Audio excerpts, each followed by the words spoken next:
Oi macumbeiro, oi macumbeira, oi para você que não é nem macumbeiro e nem macumbeira, mas que está me seguindo porque gosta do que eu estou falando. Você sabe quem eu sou, Newton Almeida, sacerdote do Centro Espírita João Vicente, terreiro de Umbanda que fica no Rio de Janeiro, Zona Oeste, bairro de Senador Camará.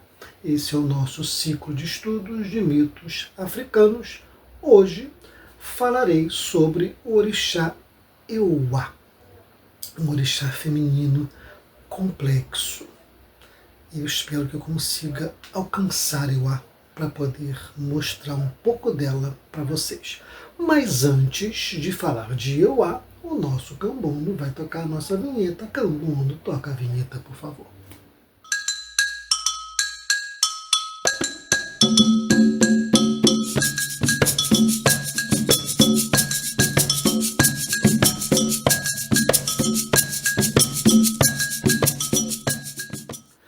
O Cambono tocou a vinheta e os nossos estudos têm base nesse livro aqui, Mitologia dos Orixás, do Reginaldo Prandi, a editora é a Companhia das Letras. Bom, Euá é um orixá não muito conhecido na Umbanda. É um orixá feminino e faz parte de um grupo de orixás que o culto deles migrou, tá, do Benin, antigo Daomé, para a Nigéria. Tem uma fronteira ali. O rio Uá, muitos orixás têm nomes ligados a rios. O rio Uá fica do lado nigeriano, mas é muito perto da fronteira. Enfim, tá? Existem estudos que falam que Uá, na verdade, é nigeriana.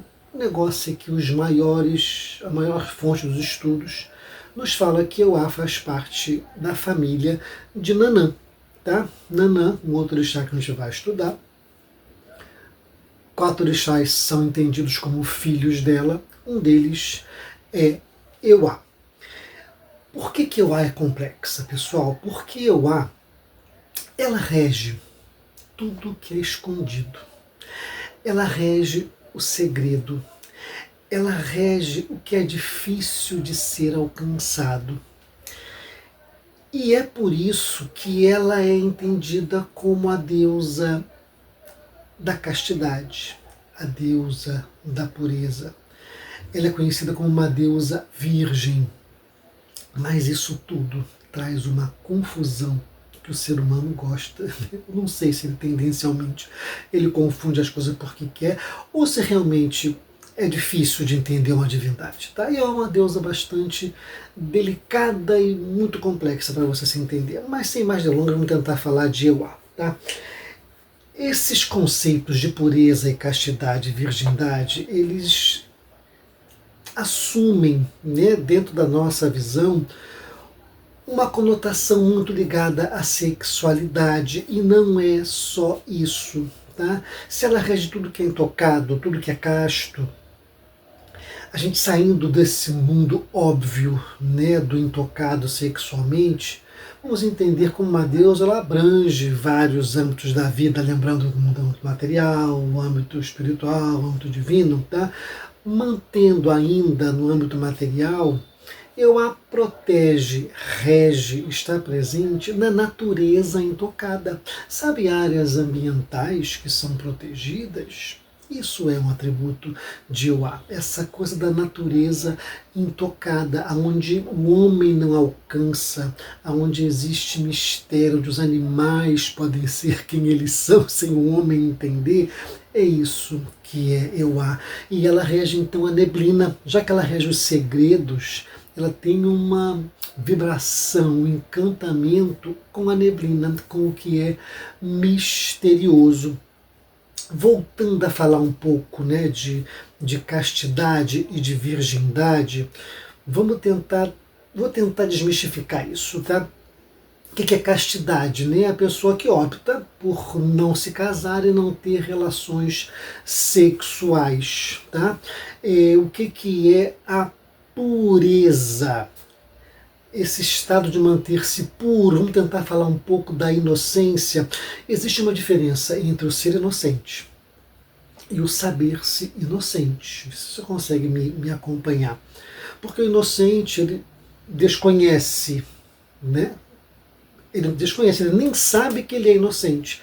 Mas quando a pessoa já sabe a diferença entre o ser inocente e o saber-se inocente, ela já tem um pouquinho mais de conhecimento do que apenas inocente, como também o puro. Então, é essa transformação aonde eu habita. Ela é a deusa das transformações. Ela compartilha com o Xumari a, a regência do arco-íris, tá? Das cores, da chuva, e ela compartilha com Omulu a questão da transformação. Euá, ele é a dona do chão do cemitério, onde ocorrem as mudanças, que as coisas ficam puras, essa transformação, essa libertação do espírito da matéria e essa decomposição de tudo que aquele corpo foi, é a regência de Euá. Então ela também é uma deusa de purificação. Euá é bastante complexa de você entender. Euá, ela fala todos os idiomas. Euá é um orixá da comunicação, porque Euá é pura emoção. Tá?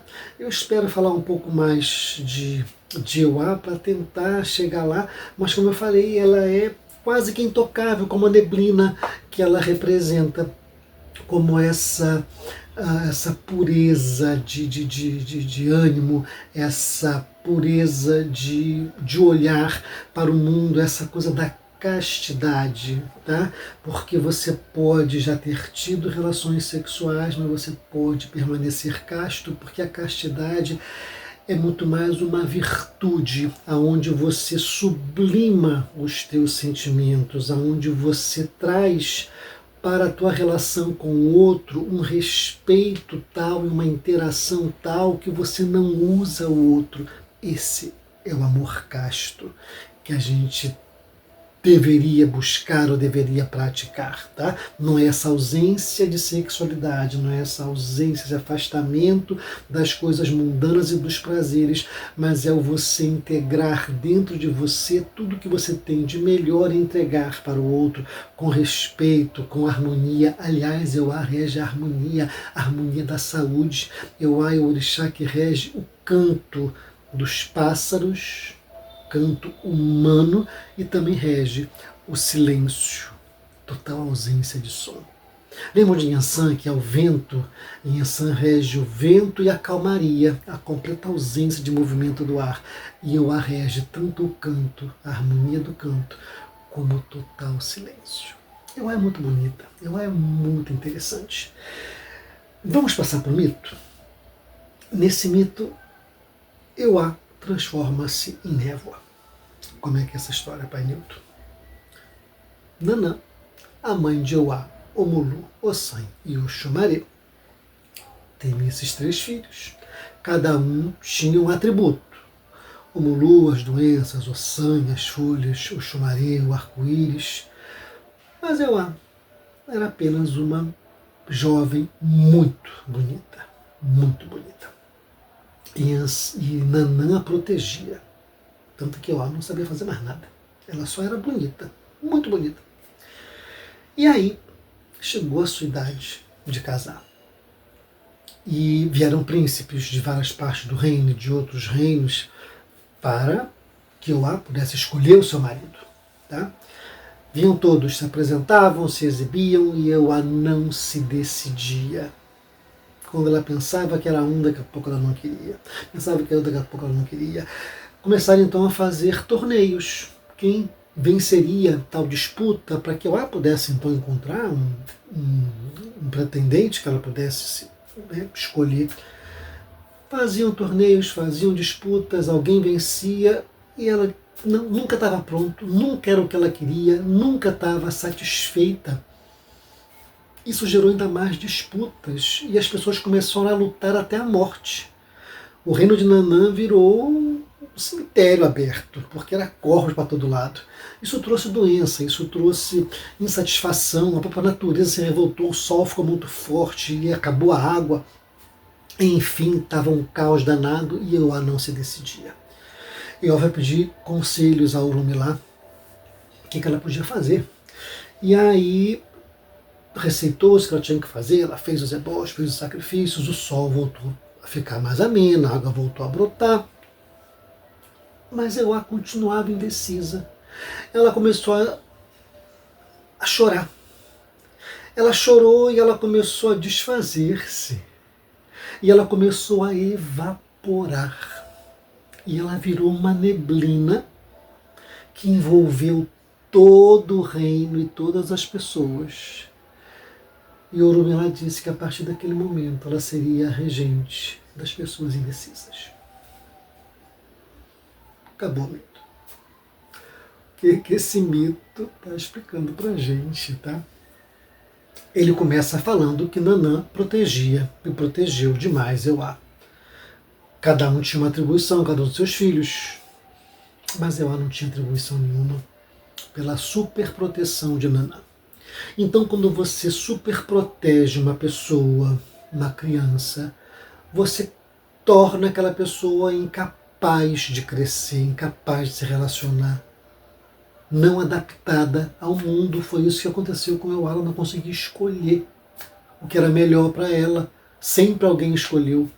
Então, quando você tolhe o crescimento da pessoa com essa superproteção, você está fazendo mal para aquela pessoa. Ou quando você se permite ser superprotegido, você está se fazendo mal. Isso vai para a criança pequenininha, que a mãe e o pai deixam crescer.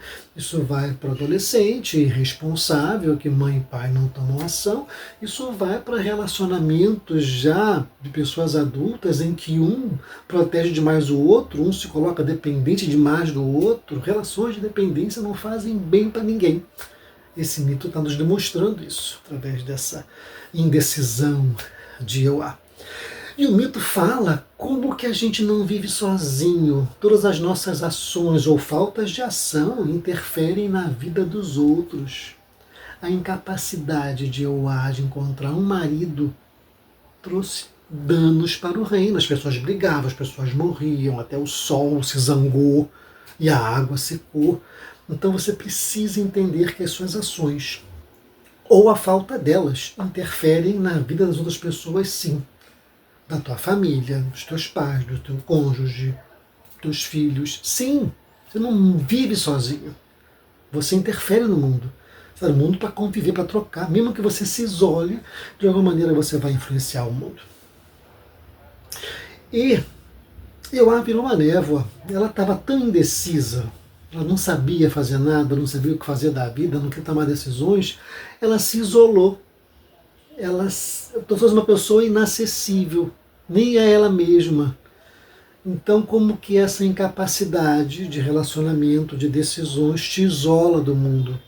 Uma pessoa que é uma névoa, você não pega, você não sabe o que está falando, a pessoa não se conhece, e nem você consegue conhecê-la. Esse mito é interessante, nos traz sinais de alerta sobre a nossa responsabilidade nos relacionamentos que a gente tem e para conosco. É isso que eu tinha para falar desse mito de Euá.